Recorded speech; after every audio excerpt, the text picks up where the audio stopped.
بسم الله الرحمن الرحيم. صلى الله عليك يا سيدي ويا مولاي يا رسول الله، وعلى أهل بيتك المظلومين،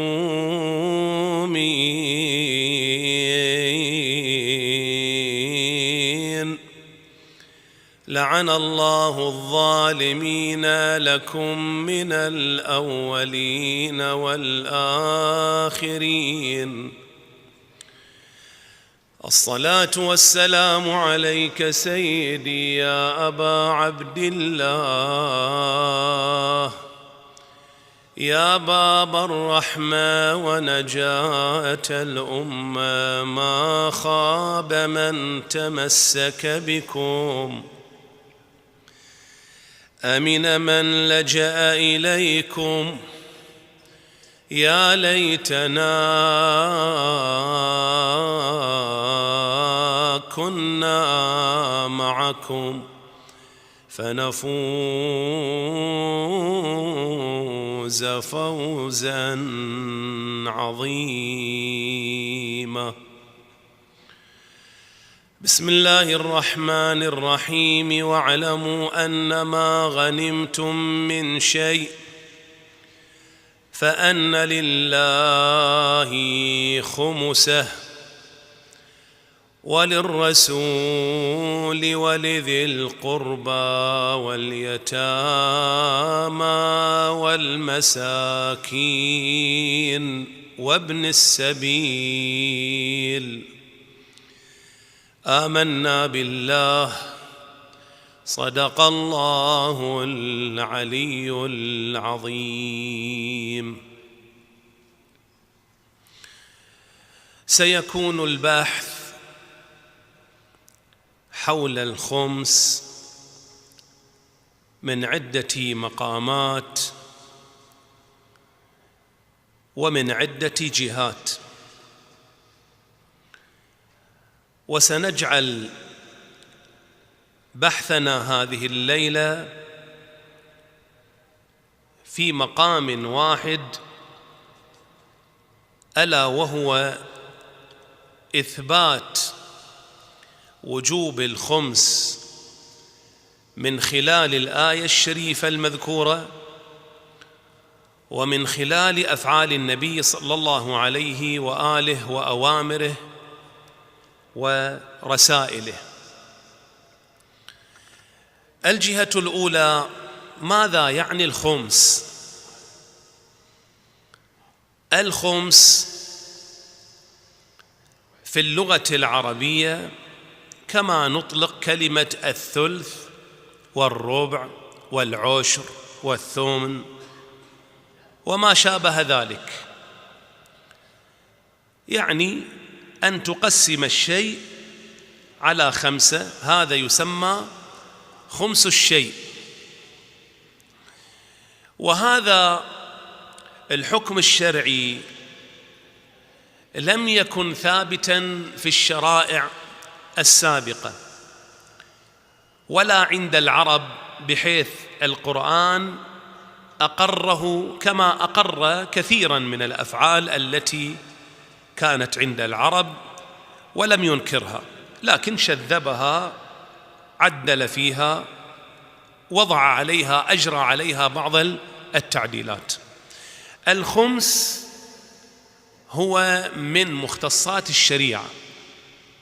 العرب كانوا يدفعون الربع معلوم أكثر من الخمس، وذلك أنه قد تعارف فيما بينهم أن رئيس القبيلة باعتبار أتعابه وباعتبار رعايته للعشيرة والقبيلة أقر هؤلاء فيما بينهم أن له الربع مما يملك الناس، ربع اللي يملكون يعطوه من غنيمة حرب، من استفادة تجارية، الربع يكون لهذا الرئيس.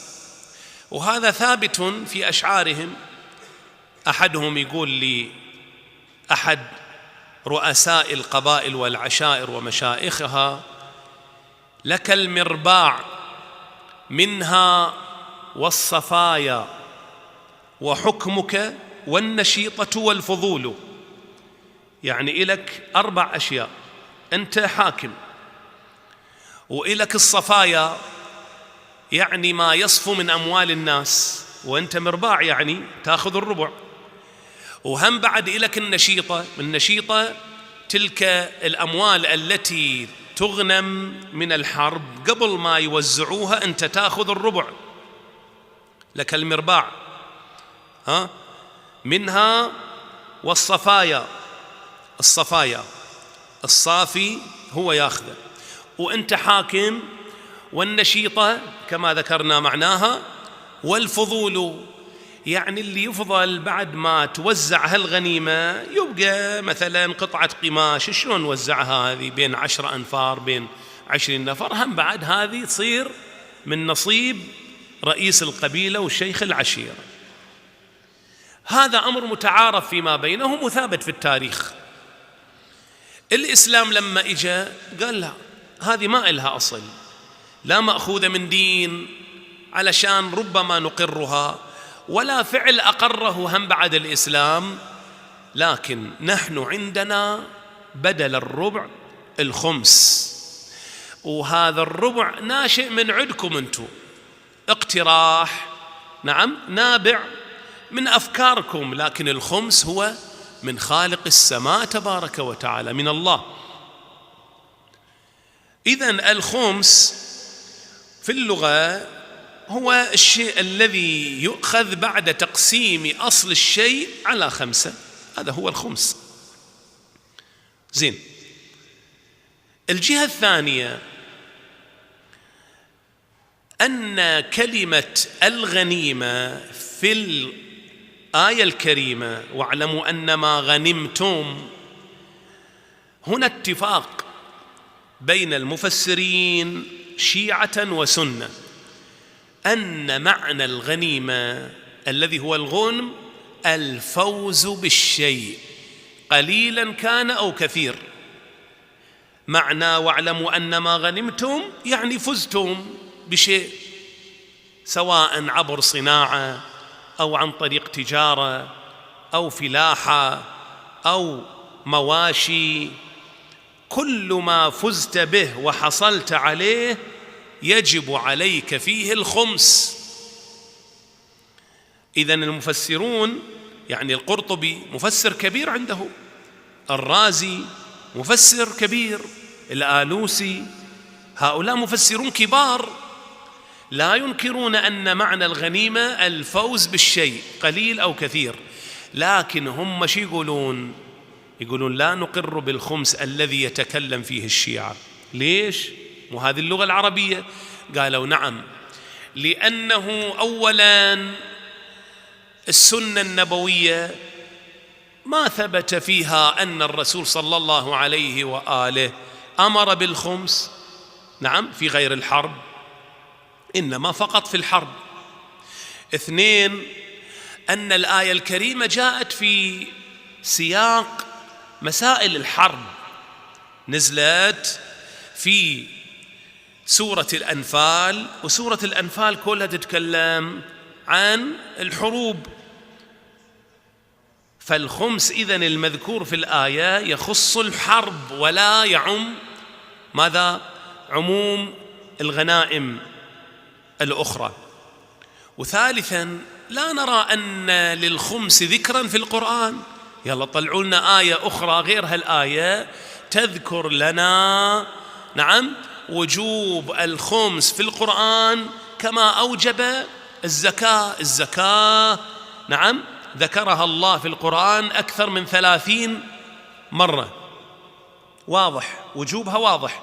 لكن تعالوا يا الشيعة طلعوا لنا آية غير هالآية هذه اللي احنا مختلفين فيها تتكلم عن الخمس. فلو كان الخمس واجبا ومهما بهذه الدرجة اللي أنتم تتصورون هي الشيعة لذكرها القرآن الكريم في أكثر من موضع، لا أقل ما ذكرها بقدر عدد ذكر الزكاة، يذكرها بعدد شنو 15 مرة يعني نصف.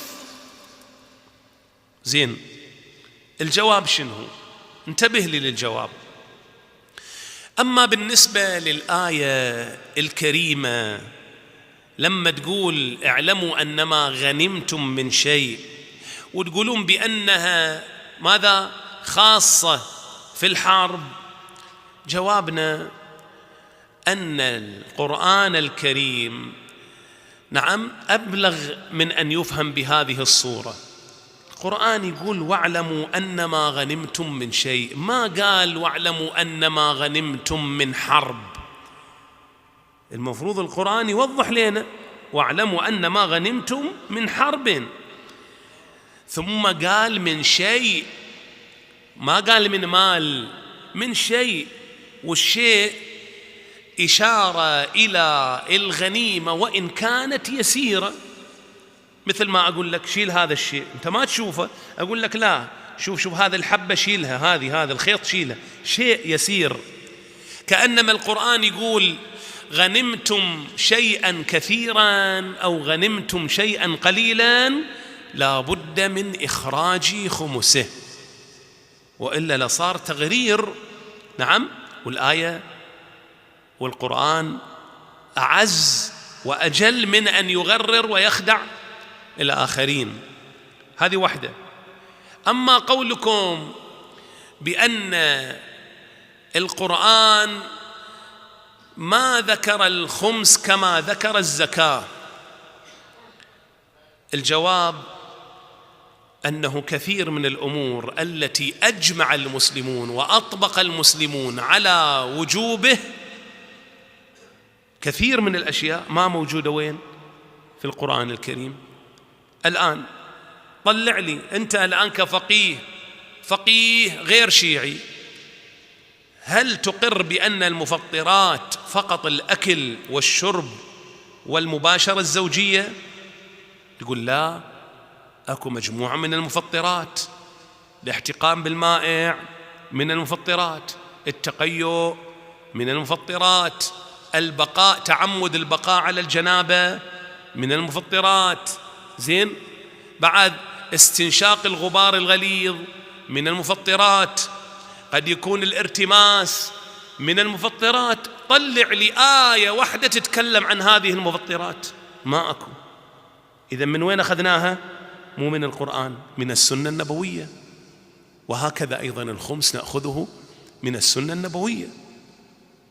2، أن القرآن الكريم لم يذكر لنا صلاة الطواف، قال واتخذوا من مقام إبراهيم مصلى، ما قال هذه ركعة الطواف، ولا قال كم ركعة، ولا قال تأدونها في عمرة أو في حج التمتع، حج القران، حج الإفراد، كله ساكت. من هو اللي وضحه؟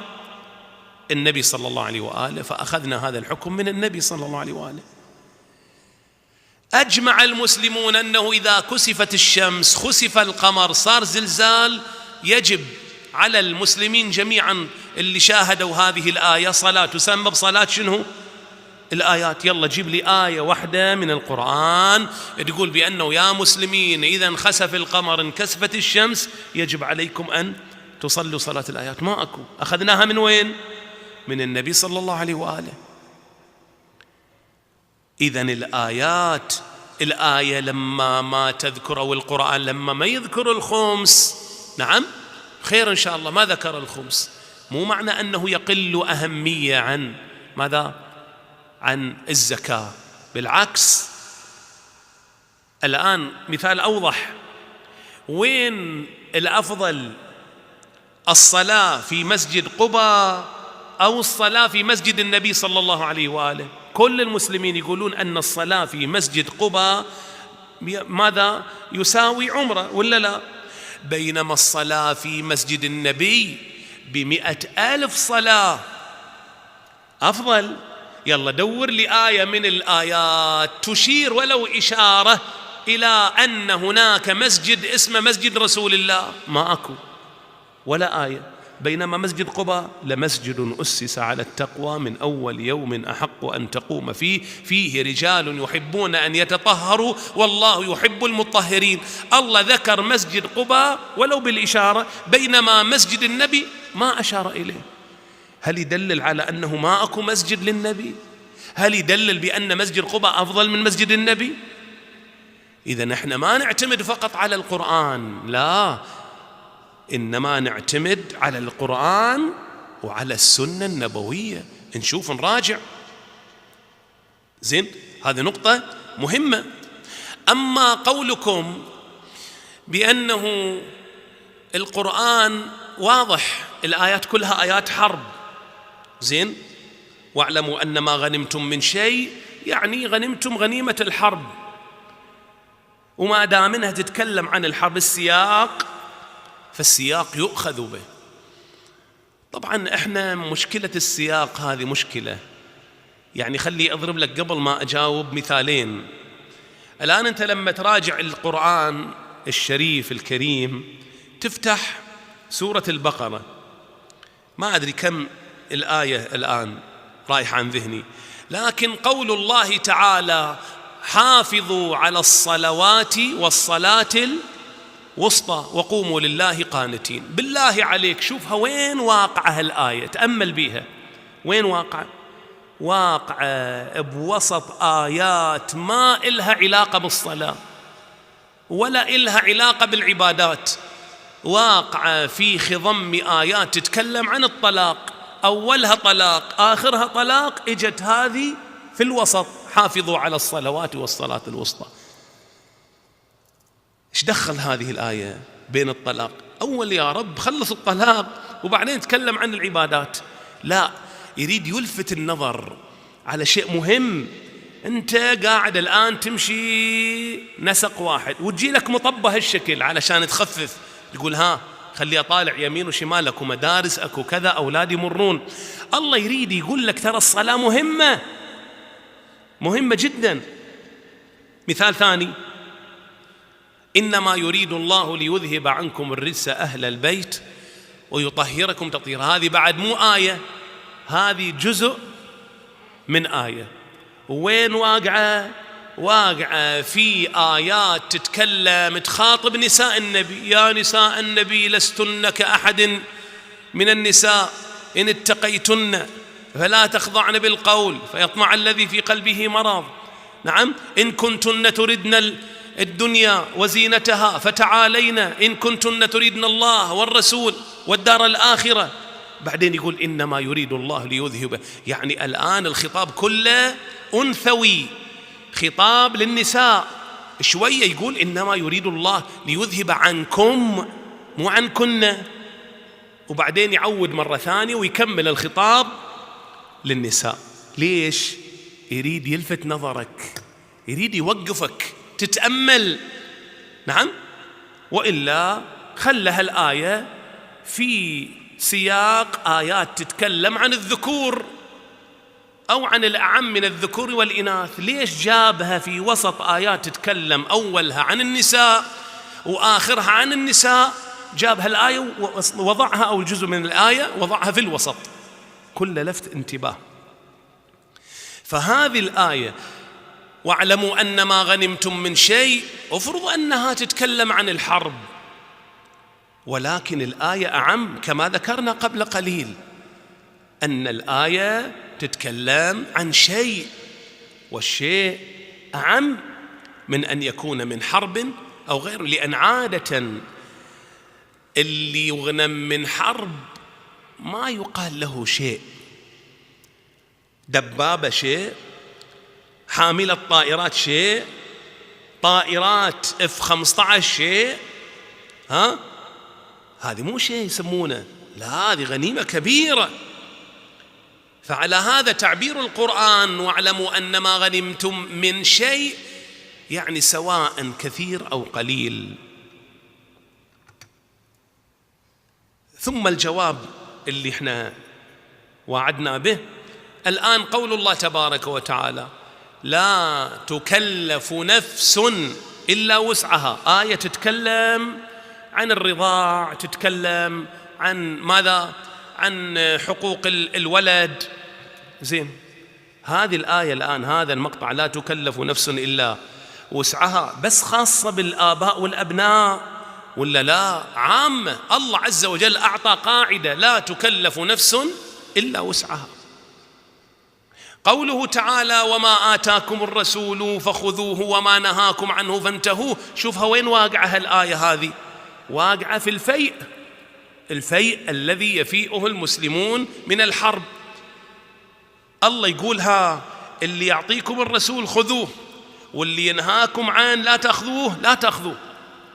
بس هي هذه خاصة بهالموضع، يعني إذا النبي قال شيئا آخر في غير هذا الموضع ما يجب اتباعه؟ من يقول بذلك؟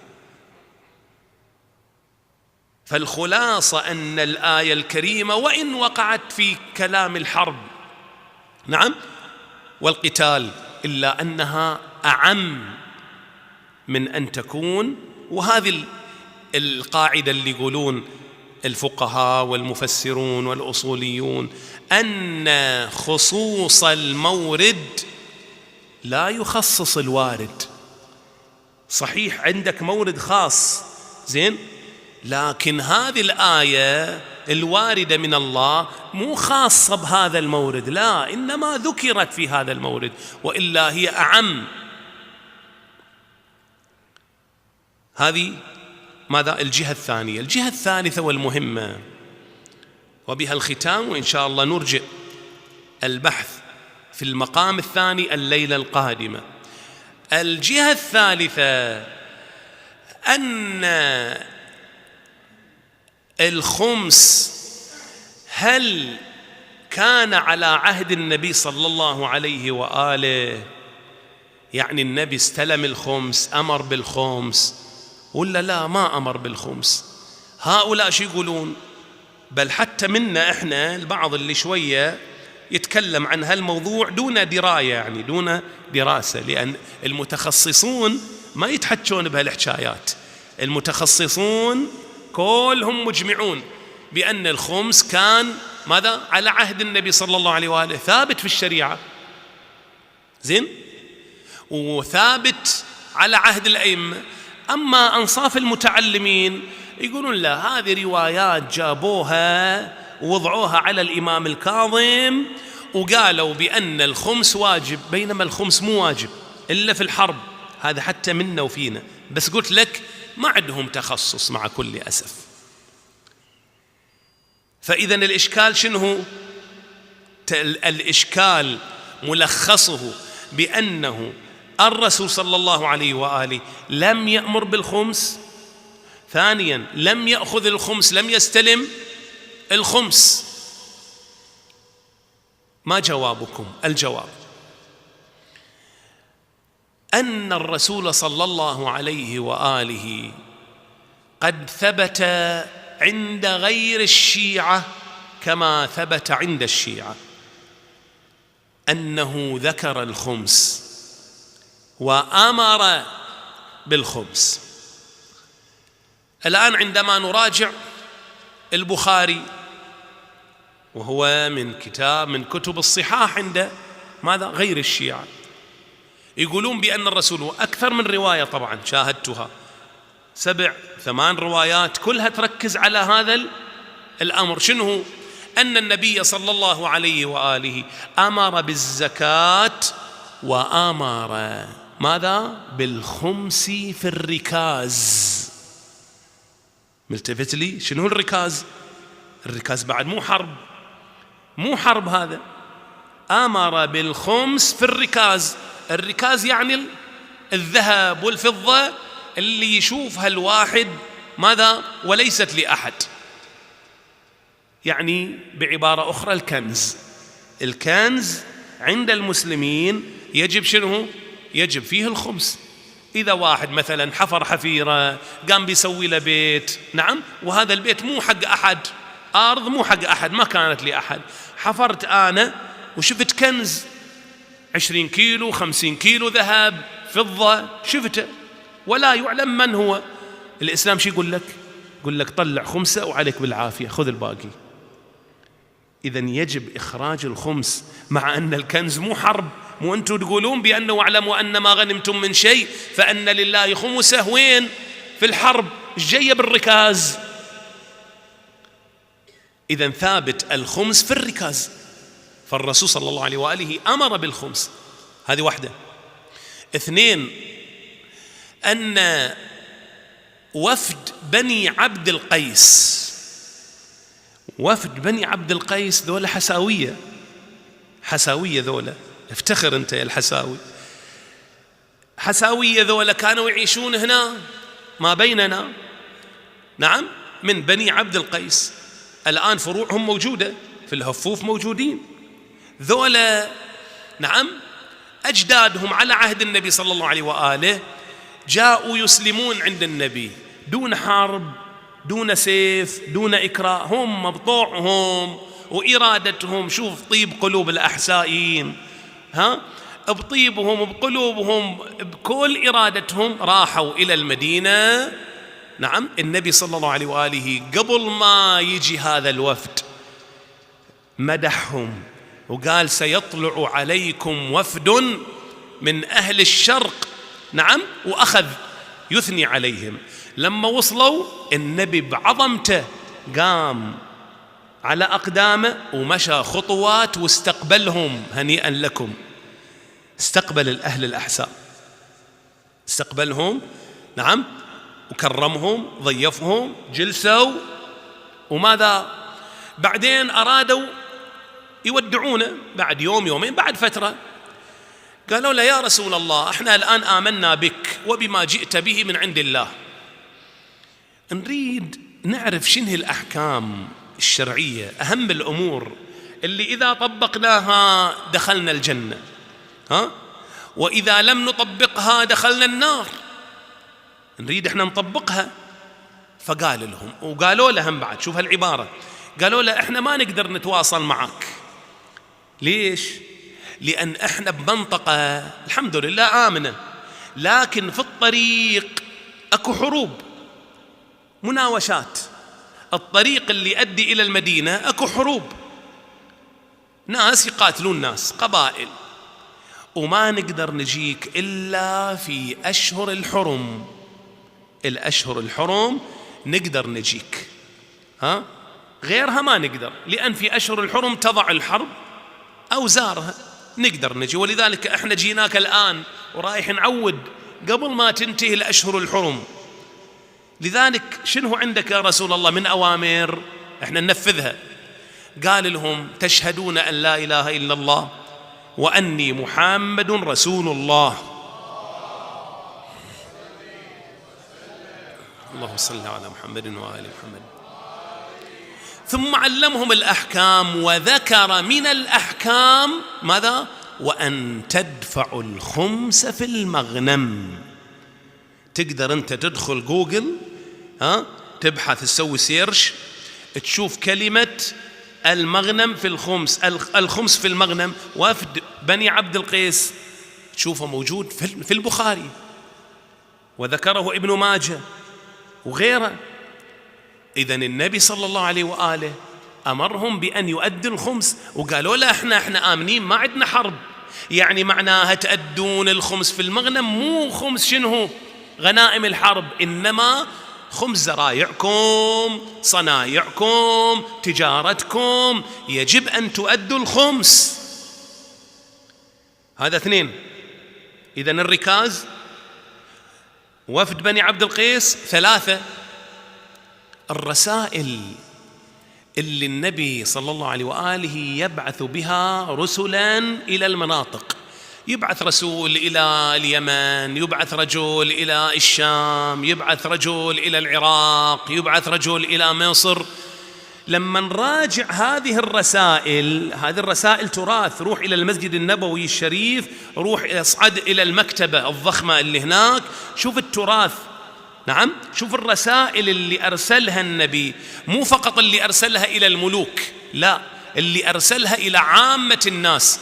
شوف النبي صلى الله عليه وآله يكتب فيها أو يقول لهؤلاء أنا رسول الله إلى العالمين وعليكم كذا وكذا والخمس، أو يأمر هذا الرسول، يعني هذا الرجل المبتعث زين السفير، يقول له تأخذ الخمس من كل ما غنموا. راجع أنت، راجع. نعم، هذه الرسائل المخطوطة ترى بأن إيجاب الرسول للخمس واضحا فيها، فكيف ننكر الخمس؟ شلون ننكر الخمس؟ وأما أن النبي صلى الله عليه وآله لم يثبت مثلا بأنه استلم خمس، هو الآن قلنا أمر بإخراج الخمس، أعم من أن الخمس وصل إليه أم لم يصل إليه؟ الجواب وطبعا هذا ينطبق على الإمام علي، هم بعد ما أمر مثلا بالخمس ما استلم الخمس، مع أنه هو الحاكم 4 سنوات حاكم على الأمة الإسلامية. الإمام الحسن، الإمام الحسين، الإمام السجاد، الإمام الباقر، الإمام الصادق، كلهم ذولا ما استلموا أخماس. ما صار استلام الخمس إلا متى؟ في عهد الإمام الكاظم. من هنا يجي أنصاف المتعلمين يقولون بأنه شوفوا الخمس مو ثابت، إنما الشيعة هم وضعوا هالروايات في عهد الإمام الكاظم علشان يقولون الخمس واجب علينا، وإلا الخمس مو واجب. عدم استلام النبي صلى الله عليه وآله الخمس أعم من أن يكون الخمس واجبا أو غير واجب. الزكاة نعم استلمها، ليش؟ لأن الله أمر النبي، قال له خذ من أموالهم صدقة تطهرهم بها وتزكيهم وصل عليهم إن صلاتك سكن لهم. الله أمر النبي بأن يأخذ الزكاة، لكن ما أكو أمر أن الله عز وجل قال للنبي يجب عليك أن تقول للناس ماذا؟ أن يدفعوا الخمس. ليش؟ الفرق؟ هذا واجب وهذا واجب. الفرق واضح، أن الزكاة مصرفها وين؟ كل في سبيل الله، للفقراء، لله عز وجل، يعني يعتبر لله، خاصة لله. أما الخمس فهو من حق من؟ من حق الرسول صلى الله عليه وآله، من حق الرسول. والواحد يقدر يتنازل عن حقه ولا ما يقدر؟ يقدر يتنازل عن حقه. فلنفرض بأن النبي تنازل عن حقه تلك الفترة، الإمام علي حقه، لأن حق النبي حق الإمام، تنازل تلك الفترة. الإمام الحسن تنازل، الإمام الكاظم ما تنازل، حق أن يأخذ. لاحظ. 2، جواب ثاني، أن الزكاة، هذا يدلل على أن ماذا؟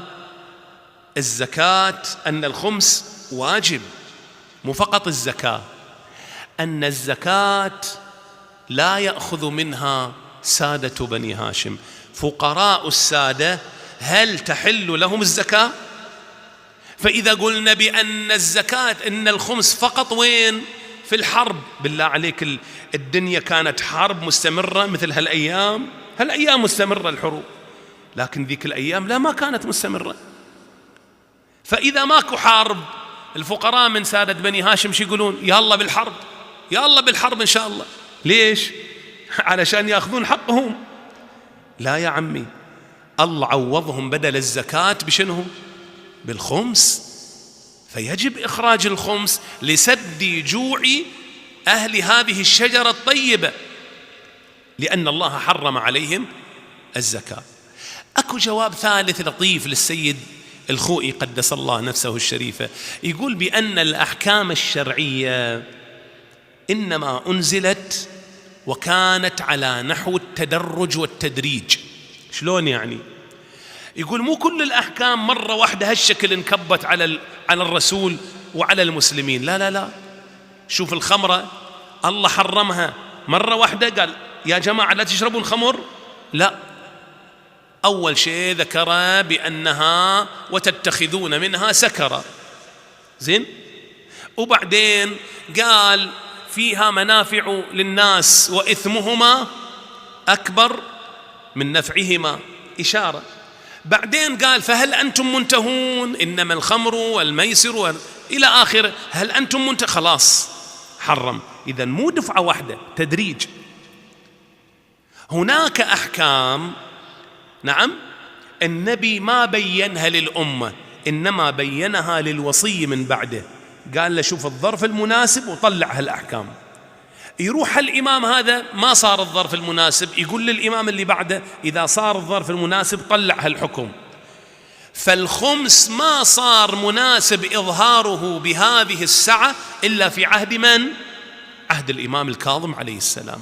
ما كان الظرف مواتيا في عهود الأئمة الذين والمعصومين الذين من قبله.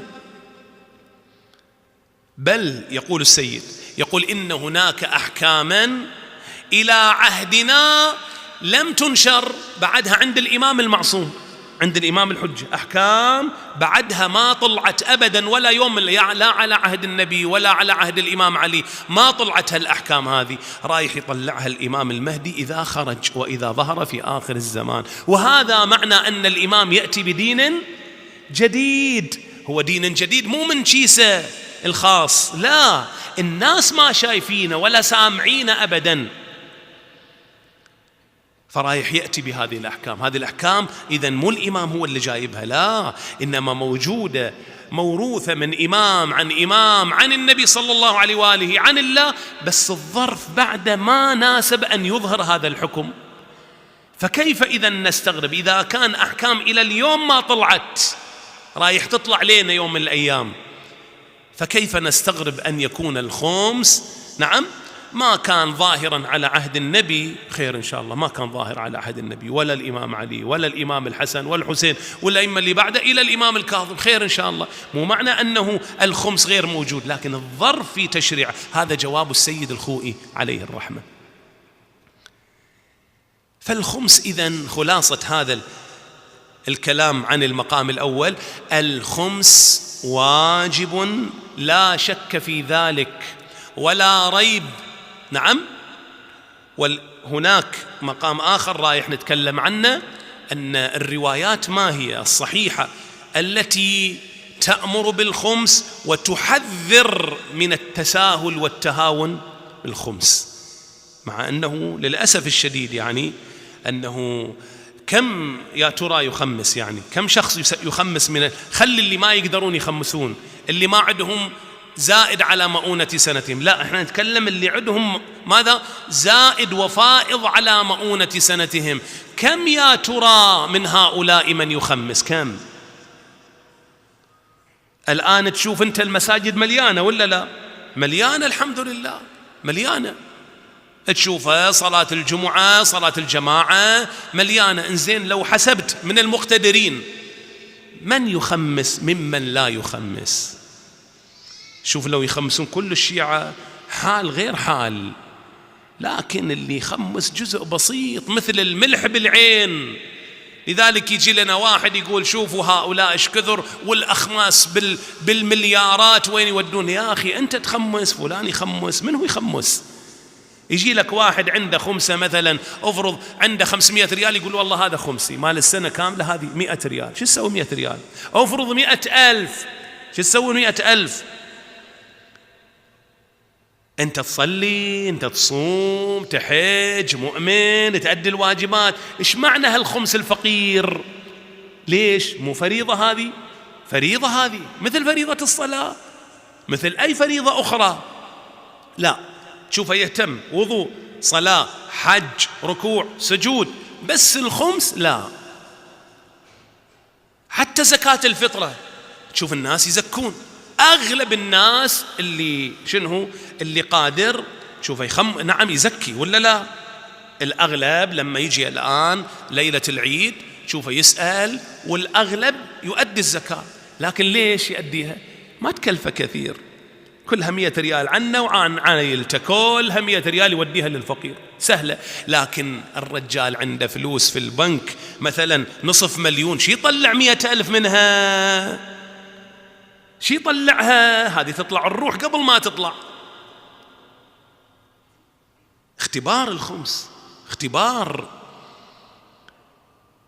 يقولون أن رجلا كان ثريا وكان عنده عبد، أراد أن يسافر لأن الرجال تاجر ويروح بالشهور، أعطى أولاده المؤونة، قال هذه إن شاء الله تكفيكم، وفعلا سافر هو وعبده راحوا. بعد فترة خلصت المؤونة، الفلوس اللي عطاهم خلاص نفذت انتهت. قبل ما تنتهي بشوية أرسلوا رسالة، لأن أبوهم رايح يبطي، أرسلوا رسالة وصلها من وصلها إلى مكانه، أنه ترى خلصت مؤونتنا، عافاك الله دز لنا شنو هو المؤونة، دز لنا فلوس. قام أعطى العبد 1000 دينار وقال له توصلها إلى أهلي، توصلها إلى البلد وترجع. زين، قال له إن شاء الله حاضر مولاي. بيتحرك قال له شوف تعال، أنا نفسي تحدثني، ما أتهمك بس نفسي تحدثني بأنه يمكن أنت منا تهرب منا 1000 دينار، مو شوية، هذا تعيشك إيش كثر، لذلك انتبه لا تروح يمين ولا شمال، ولك 200 من 1000 خذ 200. قال له مولاي ايش دعوة، أنت صاحب النعمة علي وكذا، أنا أطير بهالفلوس. قال له على كل حال أنا ما أتهمك بس نفسي تحدثني. قال له إن شاء الله خلص ناخذ 200 ووصل 800. بيتحرك إلا أمسك به، قال له شوف أخذ 400 وودي 600 بس لازم توصلها، أنا أعطيتك هال400 علشان تحرص، ها ما رايح أبخل عليك وأعطيك إن شاء الله أعطيك. قال له لا مولاي إيش دعوة ما أريدها. لا قال له تفضل تأخذها. قال له إن شاء الله. شوية تحرك أمسك به، قال له شوف لك 600 وتوصل 400 توصلها، ها شو تقول؟ قال والله خجلتني يا مولاي، يعني إيش دعوة، وترى أنا ما رايح لا يمين ولا شمال، رايح أوصلها، تريد أوصل 1000 أوصله. قال لا خذ 600 و400 وديها، بس لا يكون تروح يمين وشمال. قال له خلاص إن شاء الله. بيتحرك أمسك به، قال له بعدها نفسي تحدثني أنا، لا توصل حق الأهل إلا 200 وال800 حلال زلال عليك، بس 200 لازم توصلها، 200 لازم توصلها. قال له إن شاء الله. تحرك هذا ما كلمه بعد، لا وصل 200 ولا رجع حق مولاه، راحت كل فلوس. وترى هذا حال اللي ما يخمس. الله شي يريد من العبد؟ كم؟ من 1000 كم يريد؟ 200، ولكن ما نأدي 200 احنا، فصرنا مثل هذا العبد.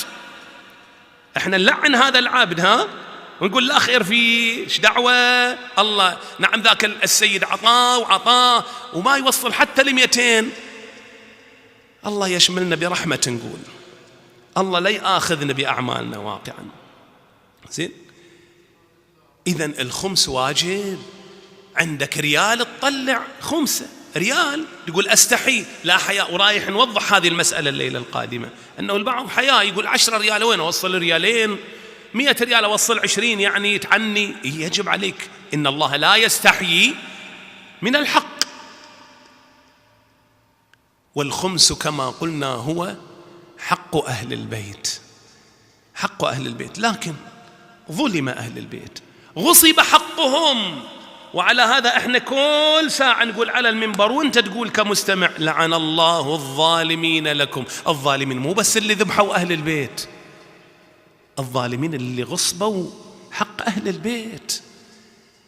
الدنيا إلهم، الله أراد أن تكون الدنيا لهم، ولكن بنو أمية أخذوها، بنو العباس أخذوها.